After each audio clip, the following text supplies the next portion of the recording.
고전 산문 6강 작자 미상의 이대봉전 수업해 보도록 하겠습니다. 대표적인 영웅소설인데요. 역시 보기를 먼저 읽어볼게요. 142페이지 4번입니다. 이대봉전은 제목이 남성 주인공의 이름으로 되어 있으나 작품 내에서 여성 주인공인 장애황의 활약이 크게 나타난다는 점에서 여성 영웅소설로 평가받기도 한다. 남자 주인공 이름은 이대봉이겠죠? 저기 제목에 있듯이. 그리고 여자 주인공 이름은 장애황. 선생님 개인적인 생각으로 이 소설에서 가장 재미있는 부분은 그냥 주인공 이름인 것 같습니다, 여러분. 그렇게 특징적인 점이 없어서. 자, 그 다음에 또 여성 영웅소설로 평가받기도 하는데 여성 영웅소설의 주인공은 자신에게 닥친 위기를 극복한 후 영웅성을 획득하게 되는데 이 과정에서 남장 모티프가 활용되는 경우가 많아요. 왜냐하면 공간적인 사회에서 남자 이상의 활약을 두드러지게 보여주려면 아무래도 뭔가 소설적 장치가 필요하겠죠. 그래서 영웅적인 활약을 펼칠 수 있게 되는 계기가 보통 이제 남장 모티프로 발현되는 경우가 많죠. 이때 남장 모티프는 첫 번째 기능, 남장 모티프의 기능 설명해주고 있어요. 첫 번째 기능, 사회 진출을 위한 수단이 된다. 요거 첫 번째, 사회 진출의 수단. 옷이라도 남자 옷을 입어야 된다는 거죠. 그 다음에 두 번째는 위기 극복하는 데 활용이 된다.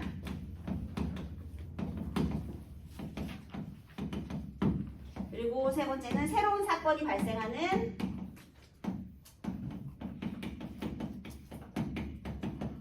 계기가 된다.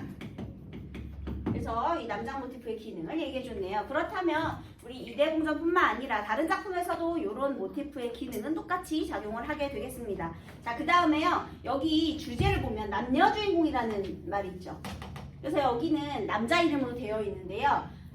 남자도 영웅이고 여자도 영웅이에요. 그래서 여기 영웅소설이라는 말을 했잖아요. 그러면 여성 영웅소설, 그러면 여자만 활약을 하느냐? 우리 홍계월전에서는요. 왜 우리 편국이하고 보국이하고 기억하시죠, 여러분? 우리 홍계월인 편국이의 활약이 영웅적으로 두드러지고요. 보국이는 좀 공간적이고 좀 찌질하게 나오거든요. 그래서 영웅소설이 만약에 여자 영웅소설이다? 그러면 남성들이 약간은 무능하게 드러나는 것에 반면 이 작품에서는 이 영웅이 남녀 주인공이 모두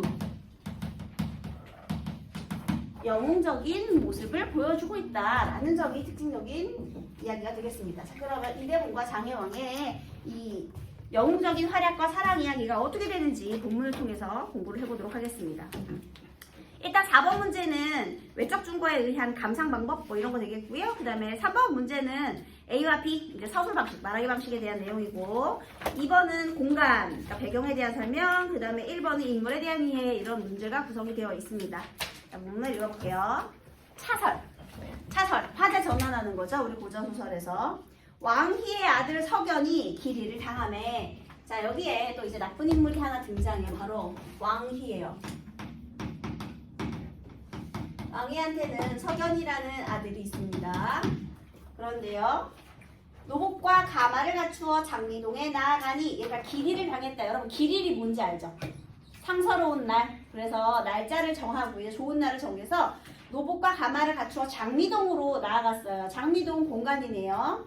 이때 야색이 삼경이라 삼경은 저녁 7시에서 9시 정도.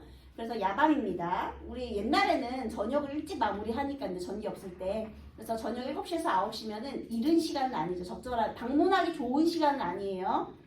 노복이 들어가 소저를 납치하고자 하더니, 이런 건 중요해. 이런 건 줄쳐둬야 되겠죠. 지금 석연이 노복을 데리고 지금 장애황을 찾아가서 뭐 하려는 거야? 납치한대. 나쁜 놈이네. 지금 납치를 시도하는 거예요.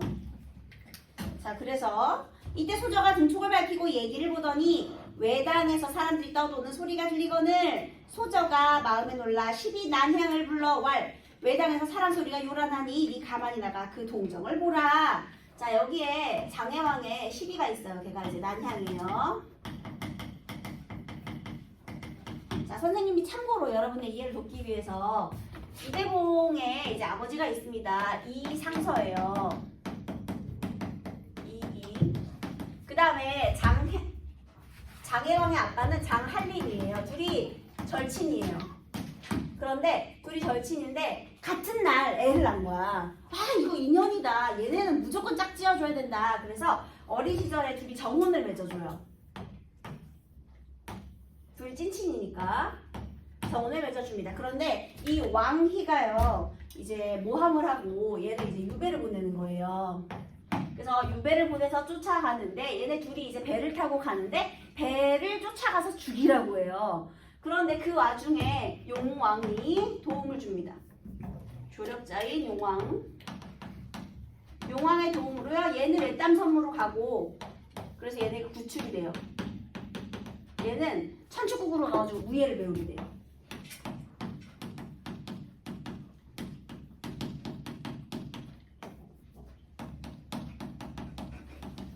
여기서 얘가 조력자였어요. 용왕에 의해서 구출된 다음에 얘도 이제 외딴섬에서 살아왔고요. 근데 각각 가니까 이대봉은 이제 아빠 살아있는지 모르겠죠. 그래서 어쨌든 여기서만 이제 능력을 키우고 있을 때, 자, 그때 친한 친구와 이제 전문자가 죽었다는 소식을 듣고 충격을 받아서 얘네 부모도 죽어버려요, 여러분. 그래서 혼자 살아남았는데 장혜왕 입장에서는 지금 사랑하는 그 정혼자도 죽었고요, 부모님도 지금 죽은 상황이거든요. 그래서 이렇게 시리에 빠져 있었는데 얘가 또 천하절색이야. 너무 예뻐. 그래서 얘가 예쁘다는 소문을 들은 요놈이 자기 아들이랑 지금 맺어주려고 하는 그런 상황이 되겠습니다. 네, 그런 상황이에요. 그래서요, 난향이 나아가 보고 급히 돌아와 말하기를, 왕승상의 아들이 노부과 가막분을 거느려 외당에서 머뭇거리고 있더이다. 소저가 대경 깜짝 놀라서 말하기를, 저즘께 왕이 청혼하였건을 내 허락치 아니하고 중매하는 사람을 물리쳤더니 오늘 밤 작당하여 오미 분명 날 납치하고자 함이라. 일이 급박하니 장차 어찌하리요? 여러분, 여기서 얘가 왜 납치를 시도한 거죠? 처음에 왕이가 먼저 혼약을 넣었어요. 그런데 얘가 어떻게 했어? 거절했죠. 여기 혼사를 추진하려고 했는데 장혜왕이 거절을 한 거야. 그랬더니 그 아들이 노비를 데려와가지고 지금 강제로 혼인을 하려는 지금 시도를 하고 있는 겁니다. 그래서 지금 우리 장혜왕이가 위기에 처했네요. 그죠? 그래서 납치하고자 한다. 자, 그러면 이 석연의 납치 계략을 지금 장혜왕이 눈치를 채고 있네요. 장차 어찌하리요 하고 죽으려 하고는, 헐랭, 여기 주셔보세요. 아니 뭘 죽으려고 해. 자, 여러분, 이 상황에서 처음에 장혜왕은 적극적으로 대처를 했나요? 소극적인 대처를 했나요? 너무 소극적이지. 문제 상황을 해결하는 게 아니라 그냥 죽으려고 했대잖아.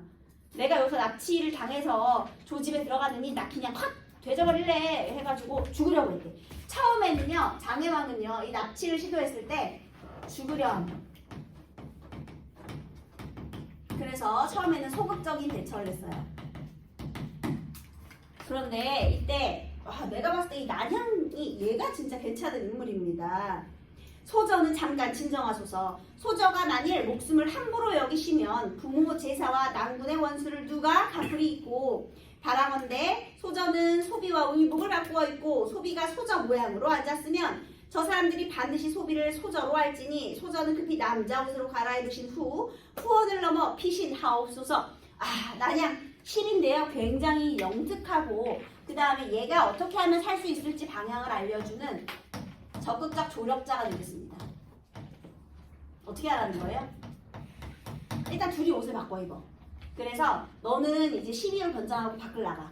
그 다음에 내가 네 옷을 입고 이 장혜왕인 척을 해.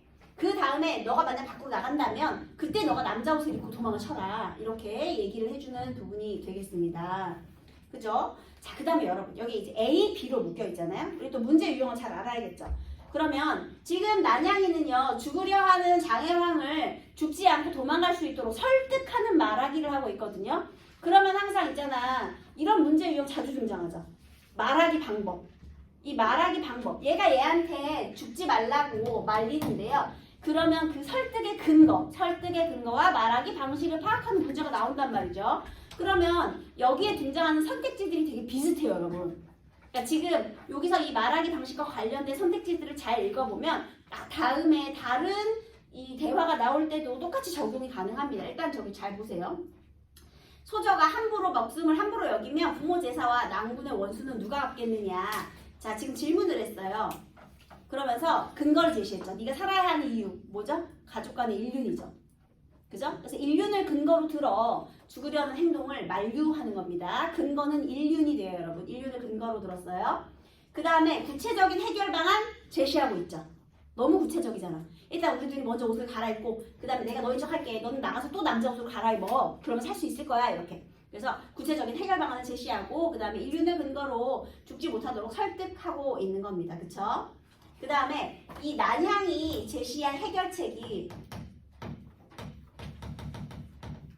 굉장히 구체적인데요. 일단 환복.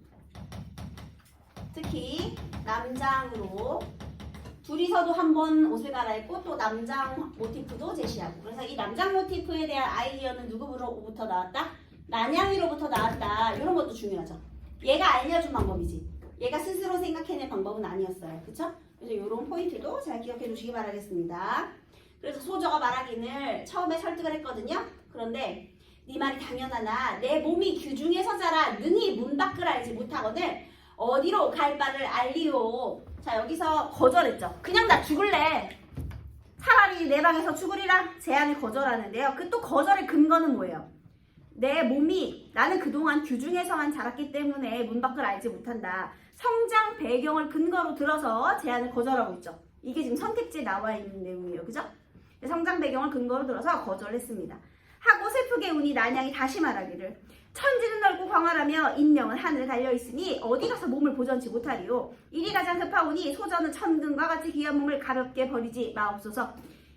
여기서도 또 한 번 설득을 하는데요. 자 그럼 이번에 설득의 말하기 방식이 어떤 근거를 해오느냐. 일단요. 천지는 넓다. 인명은 하늘에 달려있다. 천금과 같이 귀한 몸 이런 표현을 혹시 뭐라고 할게요? 뭐라고 하게요? 뻔한 표현. 흔히 쓰는 표현. 두루두루 널리 쓰는 표현. 관용적 표현이라고 하는 거예요. 그래서 관용적 표현을 통해서 이제 설득을 하고 있고요. 그 다음에요. 인명은 하늘에 달려있다. 자 얘는 지금 또 무슨 태도를 가지고 있죠? 운명론적 태도도 가지고 있죠. 그 다음에 어디 가서 몸을 보전치 못하겠느냐. 서리적인 표현을 통해서 살아날 수 있을 것이라는 희망을 또 주고 있고요. 그래서 각각의 그 문장이 가리키고 있는 말하기 방식들을 잘 기억해 두세요. 그래서 또 행동을 또 한 번 만류했죠. 그러자 급히 도망가기를 재촉하니 소저가 눈물 흘리며 슬피 울면서 왈 난향아 만약 너의 행색이 타요나면 왕위의 손에 너의 목숨을 보전치 못하리니 한 가지로 도망하면 어떠하뇨. 아까 내가 너인 척 있겠다고 했잖아요. 난향이요. 아가씨인 척 하겠다. 근데 만약에 그걸 알게 됐어. 그럼 난향이도 목숨 위태로울 거 아니야. 그러니까 이번에는 어떻게 하는 거야? 같이 도망가자. 우리 같이 도망가는 게 어떻겠니? 자 이렇게 제안을 했죠. 그러자 난향이 왈 소비 또한 이 마음이 있으되 이 마음은 무슨 마음이겠니?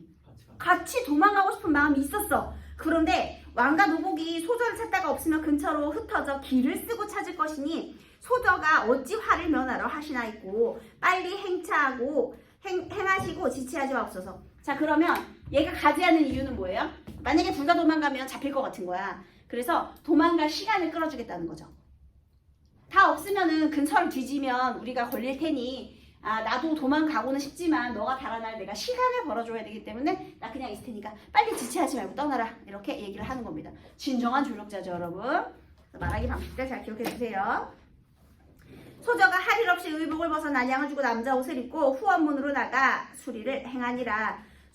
이치, 수는 이제 꾀겠죠. 그 꾀, 그러니까 그 방안을 행하더라.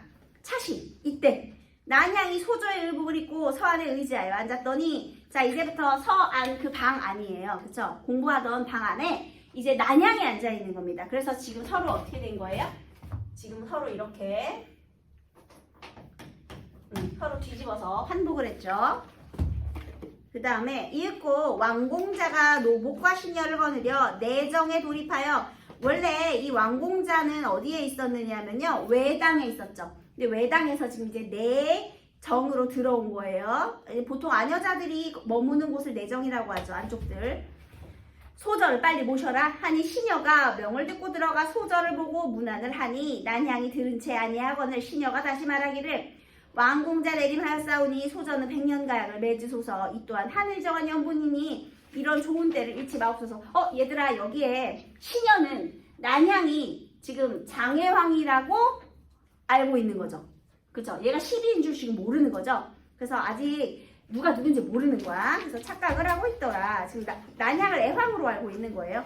그 다음에 이 시녀가 말하는 방식도요. 하늘이 정한 연분이다. 그냥 운명론적 세계관을 가지고 있죠. 에휴, 어차피 이렇게 된 거 어떻게 했느냐. 이거 팔자니까 그냥 팔자대로 결혼해라. 이렇게 설득하는 거죠. 하고 가마에 오르기를 재촉하거늘 난양이 속으로 우습고 분한 마음이 들어 꾸짖어왈 내 집이 비록 가난하고 변변치 않으나 조정 중신의 집이거늘 너희가 외람되이 무단 돌입하여 어찌하고자 하나뇨. 내 어찌 더러운 욕을 보리요 하고 비단 수건으로 목을 조르니. 여러분, 이 목을 조른다라는 건 수건으로 누구의 목을 졸랐을까요? 자기 목 졸랐겠지. 내 어찌 더러운 목을 보겠는가? 그래서 말 하려고 그랬는데 왕과 노복 등이 많은지라 강약이 부동하니 어찌 당하리요. 강약, 세고 약하고 그것이 부동, 같지 않으니 어찌 당하리요. 그러니까 주변의 만류로 죽지 못했다는 거죠, 여러분. 그렇게 된 거예요. 그래서 어쩔 수 없이 할 일 없이 가마에 올라 장안으로 향하여 갈 때, 야 근데 이 난양 시민대 기계가 대단하지 않아요? 내가 봤을 때 얘가 제일 멋있어 여기서, 그죠? 그 다음에 동으로 벽파장 20리에 다다르니 동방이 박는지라 벽파장 노소민이 다 구경하며 하는 말이 장한림의 여와 애황소저와 승상의 자제가 정문하여 신행하신다 하더라. 자, 지금 얘가 이제 아침에 막 가잖아요. 그러니까 사람들이 지금 다 구경이 나왔어요. 근데 사람들이 하는 말 봐봐. 와, 누구네 딸이랑 누구네 아들 정혼해서 신행 행차하시는구나 했어요. 자, 그럼 이 사람들은 이것이 강제로 이루어진 혼약이라는 걸 알아 몰라? 모르는 거죠. 사람들은 몰라요. 그냥 와 결혼 행차다 그냥 그러면서 그냥 구경만 하는 겁니다. 그래서 거기 강제인 것을 모른다라는 거죠. 그리고 지금 아무도 지금 그 안에 들어있는 소저가 난향이라는 걸 지금 아무도 몰라요. 계속 모르고 있는 중입니다. 드디어 난향이 승상의 집에 다다르니 잔치를 배설하고, 배설한다라는 건 차려놓고, 이 배설하다라는 단어도 자주 등장하죠, 여러분. 고전소설에. 차리고 대소 빈객이 구름같이 모였더라. 난향이 가마에서 내려 안채의 대청으로 들어가니 모든 부인이 모여 앉았다가 난향을 보고 칭찬하며 말하기를 예쁘다 장소저여 진실로 공자의 짝이로다. 여기는 얘도 예쁜데 얘도 예쁜가 봐요. 그리고 모든 부인이 지금 난향을 또 장소저로 지금 착각을 하고 있는 중입니다. 아무도 지금 알지 못해요 아직은요.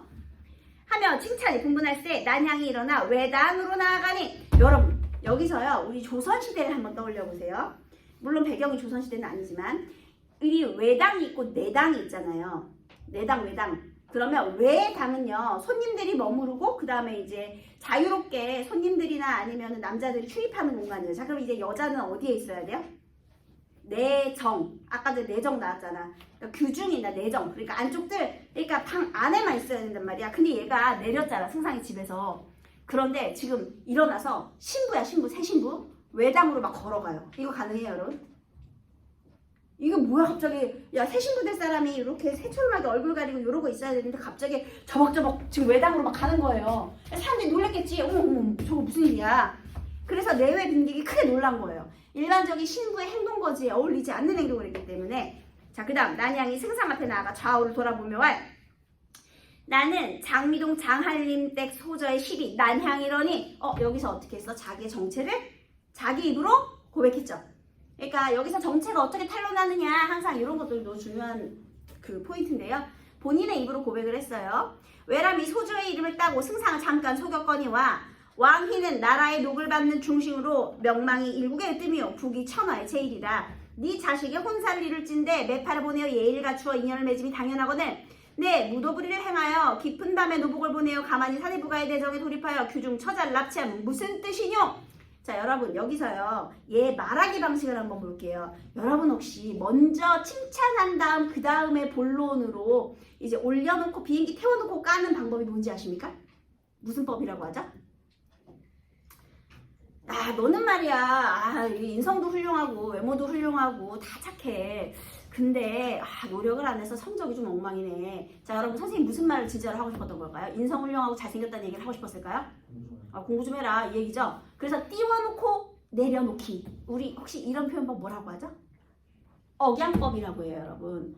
그죠? 비행기를 태운 다음에 떨어뜨리는 거죠. 억양법이요. 이 억양법을 옛날에 우리 어디서 배웠느냐. 우리 한시 중에요. 우리 을지문덕의 한시 혹시 기억하시나요? 여수장 우중문시. 여가 이제 보내는 거예요. 수나라의 장수 우중문에게 을지문덕이 한시를 썼어요. 짧은 한시인데요. 이제 그대의 계책이 너무나 신묘하고 그대의 훌륭한 계책은 하늘을 찌르고 신묘하다.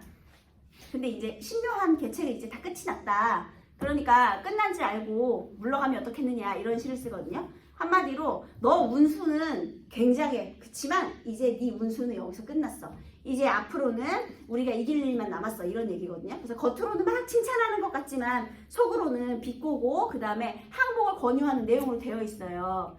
그게 이제 억양법이거든요. 그래서 혹시나 말하기 방식 중에 억양법이라는 것도 한번 알아두면 좋겠네요. 선칭찬, 후 비난. 그게 억양법이에요, 여러분.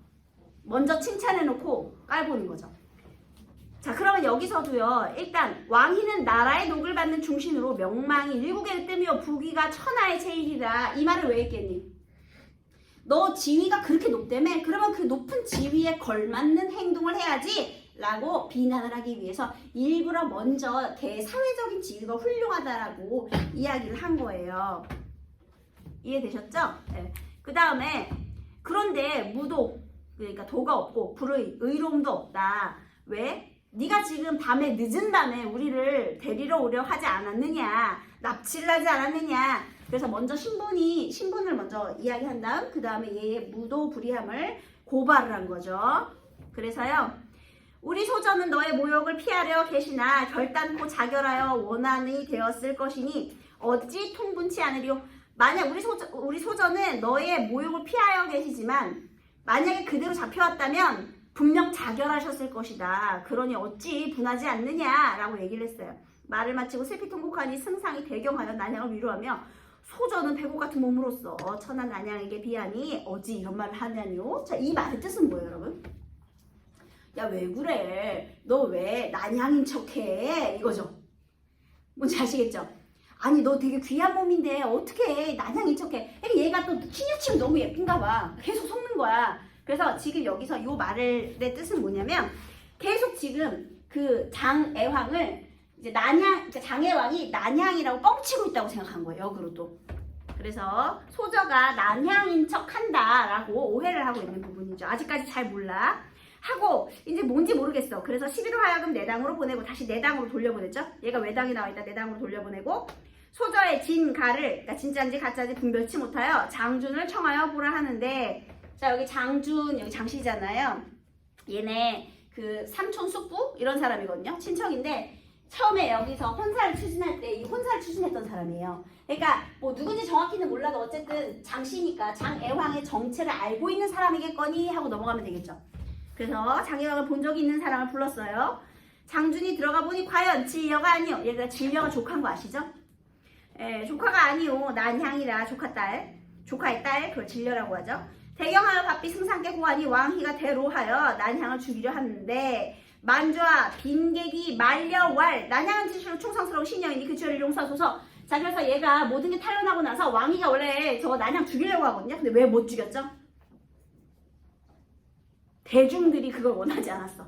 그러니까 처음에 얘가 모든 사람 앞에서 발설을 했기 때문에 계산이 있었겠죠. 왜? 옛날에 명분이 중요한 시대니까 이 모든 사람 앞에서 얘기를 한다면 오히려 나의 충정을 알아줄 것이다. 뭐 이런 계산이 있었는지 없었는지 모르겠지만 어쨌든 모든 사람들이 다 말렸기 때문에 차마 죽이지는 못했다는 겁니다. 네, 그래서요. 승상이 크게 부끄러워 장준을 크게 꾸짖고 난향을 보내니라. 그래서 어쩔 수 없이 난향을 풀어줬다는 거죠. 그래서 죽지 않았습니다. 각설, 또 화제를 전환해야죠. 장소저가 그날 밤에 도망하여 남으로 향하여 정처 없이 가더니 수일 만에 열암 땅에 이르러 이름을 고쳐 장계운이라 하고, 자, 얘가 이제 드디어 도망갔어요. 그래서 얘는 뭐가 됐느냐? 장계운. 자, 원래 여자였는데요. 여기서 남자 행세를 하게 되는 거죠. 그래서 한 집에 가서 밥을 빌더니 이 집은 최어사집이라. 어사는 일찍 죽고 부인 희씨 한 딸을 데리고 집안 살림을 잘 다스려 집의 형편이 넉넉하더라. 그래서 여기서 이제 두 번째 조력자가 나오는데요. 얘가 이제 희씨네 집에 가게 돼요. 희씨도 조력자입니다. 얘는 인재를 알아보는 안목을 갖춘 인물인데요. 희씨가 얘를 알아봐요. 그래서요. 부인이 문을 사이에 두고 장소저의 거동을 보니 인물이 비범하고 풍채가 준수하거늘 부인이 소저에게 말 차이 이 사람의 행색을 보니 본데 거린이 아니라 하고 11호 하여금 서헌으로 청하여 앉히고. 얘들아, 서헌이라는 거는 공부방이겠죠. 벌써 여기서부터 얘가 지금 얘 여자인 거 알아? 몰라? 공부방으로 보냈다는 것은 여자인 걸 아는 거야? 모르는 거야? 모르는 거야. 얘가 지금 남복하고 있거든요. 그러니까 공부방으로 보냈다. 얘 옛날에는 이제 장소로도 신분을 구별하잖아요. 성별도 구분하고요. 그래서 벌써 공부방으로 보냈다라는 것은 남자로 알고 있는 거죠. 그래서요. 부인이 친아 소저를 향하여 묻기를 공자는 어디 살며, 이것 봐, 공자라고 정하고 있죠. 지금 남자로 알고 있는 거예요. 어디 살며 나이가 몇이나 되고 이름은 무엇이나 하나뇨. 소저가 말하기를 본대 기주 땅에 사는 장개운이라 하옵고 나이는 16세로소이다. 부모는 살아계시며 무슨 일로 이곳에 이르시나뇨. 일찍 공을 여의고 위탁할 곳이 없어 여기저기 떠돌아 다니나이다. 공자의 모양을 보니 거린으로 다니기는 불쌍하니 공자는 아직 내 집에 있음이 어떠하뇨. 자, 지금 우리 집에서 너 공부 좀 하면 어떠니? 내가 스폰을 해줄게 라고 스폰 제안을 들어온 거예요, 여러분. 그래서 소저가 감사하며 말하기를 부인의 소생의 가족 없는 외로움을 생각하사 존문에 두고자 하시니, 존문, 상대 가문이죠. 하이 같은 은혜를 어찌다 갚으리 있고, 한마디로 어떻게 한 거예요? 승낙한 거죠. 얘가 의탁 제안을 해요. 그래서 얘가 승낙 해서 이제 이 회신의 집에서 머물면서 공부를 하게 되는 겁니다. 부인이 희열 기뻐하며 노복을 명하여 서당을 깨끗이 닦고 서책을 주며 말 부디 학업을 힘써 공명을 취하라. 소자가 서책을 받아보니 성경현전과 송호병서라. 얘들아, 성경현전 저번에도 나왔었죠? 이거 경전이죠. 경전. 성인과 현인의 경전. 그러니까 그 유교 책들 같은 것들 있잖아요. 그런 경전들을 주고요. 그 다음에 송호병서는 이제 병법서들, 그런 걸 줬어요. 소저가 학업을 공부할 때 낮이면 시서 백가를 읽고 밤이면 손우병서와 육도 삼약을 습독하여 창검 쓰는 법을 익히니 부인이 각별히 사랑하여 친자식같이 여기더라. 세월이 흘러 3년 지나니 이 집에서요 어떻게 했어? 화신의 집에서 3년 후 3년 동안 학업을 갈고 닦고 무예를 갈고 닦은 거예요. 그래서 이제 어떻게 됐느냐, 제주는 능히 푸는 조화를 부리고 용력은 능히 태살기고 부캐를 띨 듯 하더라. 그래서 이제 영웅으로 성장을 하게 된 겁니다. 그래서 얘가 이제 어떻게 됐느냐면요, 3년 후에 장원급제를 해요. 그 다음에 이제 오랑캐가 침입을 했어요. 뭐 선우족이 침입을 해요. 그래서 얘가 왕의 명령을 받고 장원급제에서 이 오랑캐를 물리칩니다. 얘가 오랑캐를 물리치고 이제 그 공을 세워요. 그런데 그때 흉노적이 또 쳐들어왔어. 잊혀졌던 우리 주인공. 봐봐, 진짜 주인공은 왠지 이 장혜왕인 것 같죠, 여러분? 그죠? 그래서 얘가 이제 원수, 장군으로서 나아가가지고 공을 세우는데 그때 마치 또 흉노적이 쳐들어온 거야. 근데 얘가 또 무예를 갈고 닦았잖아요? 그래서 얘가 또 갑자기 천자가 위기에 처했는데 또 나타나서 흉노적을 물리치고 또 공을 세워요. 그래서 마침 둘이서 공을 세워가지고 잘 됐다 했는데 얘가 사실 나 여자였어를 고백하고 나서 둘이 재회를 하고 둘이 만나서 결혼을 하게 되는 그런 내용입니다, 여러분. 그래서 그렇게 둘 다 영웅적인 활약을 펼쳤죠. 얘도 영웅적인 활약을 펼쳤고 얘도 영웅적인 활약을 펼치게 되고요. 그런데 서사의 비중으로 따지자면 이 여주인공의 서사의 비중이 훨씬 더 높다라는 거죠. 그래서 이런 내용으로 돼 있어요. 자, 그 다음에 우리 문제에 답을 맞춰보도록 하겠습니다. 인물의 이해. 왕희는 난향의 충절을 이유로 애황의 행방에 대한 추적을 중단하였다. 야, 너가 충성스러우니까 내가 그만 물을게. 아니죠? 원래 죽이려고 그랬는데 사람들이 말려서 어쩔 수 없이 놓아준 거예요. 그 다음에 난향은 하늘의 뜻을 이유로 함께 도망가자는 애황의 제안을 거절하였다. 함께 도망가자는 제안을 왜 거절했죠? 나도 그렇게 하고 싶은데 그러면 도망갈 시간이 없다. 발각이 될 것이다. 이렇게 현실적인 내용을 얘기했죠. 하늘의 뜻을 이유로 이게 틀렸습니다. 석연은 매파의 청은 승낙을 이유로, 아니요, 승낙하지 않았죠. 애황은 자신의 성장 환경을 이유로 난향의 제안을 수락하는 것을 주저하였다. 왜냐면 나 규방에서 나가본 적이 없어서. 정답이 4번이었어요. 그 다음 애황한테 딸 돌봐달라고 시가 얘기하지 않았고요. 자, 그 다음 공간의 설명인데요. 다 맞는데 3번 볼게요. 장하는 애황을 대신하여 난향이 향하는 곳이고 열암 땅은 난향의 권유로 인해 애황이 향하는 곳이다. 열암 땅으로 가라고 했어요. 거기 바로 앞에 열암 땅 나오는 부분 바로 앞에 도망하여 남으로 향하여 정처 없이 가더니가 있었죠. 그래서 흘러 가게 된 곳이지 권유로 가게 된 곳이 아니에요. 그래서 이렇게 본문을 근거로 해서 꼼꼼하게 지문을 분석하셔야 됩니다. 자, 그 다음에 말하기 방식 틀린 걸 골라보자 라고 했는데요. 정답은 5번. A와 B 모두 행적을 요약적으로 제시하면 상대방의 과거를 환기하고 있다. 아니죠? 네, 틀렸습니다. 그 다음에 5번. 적절하지 않은 것은, 요것은 몇 번일까요? 틀린 것? 일단 3번 볼게요. 왕이가 장준의 도움으로 애황의 진가를 판별하여 난향이 목숨을 잃을 위기에 처하는 모습에서 남장 모티프가 새로운 사건이 발생하는, 아니 지금 남장 모티프는 난향하고 관계가 없어요, 여러분. 얘가 남자 옷을 입은 게 아니라 장애왕의 옷을 입고 있었거든요. 그러니까 전혀 관계없는 얘기를 했기 때문에 3번은 틀린 내용이 되겠습니다.